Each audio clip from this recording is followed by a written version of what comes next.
welcome back to my book nook. Amanda here. So today we're going to be doing our second, would fall under historical nonfiction, kind of like how Radium Girls fell under the historical nonfiction. And today's book is Lies Across America by James Lowen. So this is the 20th anniversary edition. His first edition of this book came out in 1999, so there's been some updates from that. Again, I don't have that first book, but he does talk about some of the updates that have happened since the first book and this one.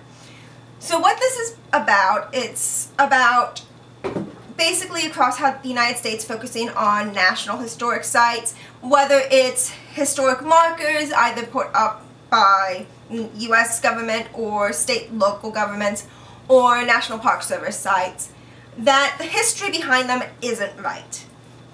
And in particular, so even though this is dealing with America, the same problem would happen across the world, talking about the fact how history's either been whitewashed, straightwashed, or man-washed, in which your people of color, particularly indigenous or black people of color, your queer individuals and women get kind of cut out from history. And so, like I said, this one's dealing with America because that's where he's from and that's where he did these travels and everything. The majority of these aspects that he's talking about do focus on problems in regards with race relations, whether it's dealing with black race relations or indigenous American race relations. So things such as during enslavement, during American and indigenous wars, or more accurately, American and indigenous Americans screwing over the indigenous people conflicts, and aspects of post-Confederacy that is still kind of influenced by the Confederacy.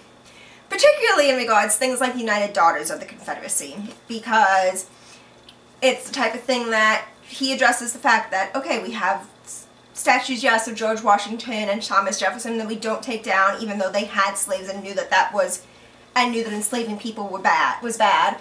But we don't put these up because they were enslavers. We put these up because they helped form the country or other things that were beneficial across. Whereas in regards to people like Lee or Davis, we only put up statues of them because of what they did in regards to the Civil War, which is when they were fighting their darndest to make sure they could stay racist and keep enslaved people.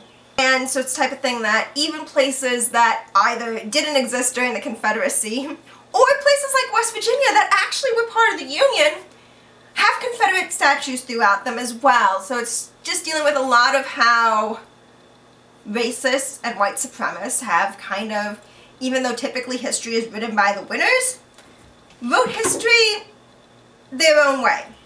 So this is talking about some of the lies and mistruths in that. Like I said, there's some also in regards with women being cut out or sexual identities being cut out of individuals. And again, also things like with indigenous populations, such as massacres that indigenous Americans did that they never did, or massacres that indigenous people did that were actually done by Mormons, and different things such as that. Overall, I give this book kind of a 7 out of 10. It reads like a history textbook at times and can be really dry. When I compare it to something like Radium Girls, which has rereadability because it actually has, like I said, in its review, more of a novel type read to it. This one I can see reading it once and then only picking out certain portions that you read rather than going through the whole book again. One of the things I really did like about the setup with this book is, while most history textbooks start with the Eastern Seaboard, particularly the North Atlantic aspect of it, because that's where white man settled first, this actually starts in the Pacific Northwest and Alaskan area because people who came over across the Bering Strait and would have settled in America first would have had there first. So it actually starts with, this is where American history actually begins. So we're going to talk about this area first and work our way over rather than Eurocentricizing everything. book Lies My Teacher Told Me that I am also interested in reading. I have a feeling it's going to be very similar and have that history textbook type feel, but honestly I do recommend it. It's not bad, and it teaches you, it's a good jumping ground and starting ground for and exploring more of the aspects of history that have been cut out or straight white or male washed away. So like the video, subscribe to my channel, and ring the bell so you don't miss any notifications when other videos drop.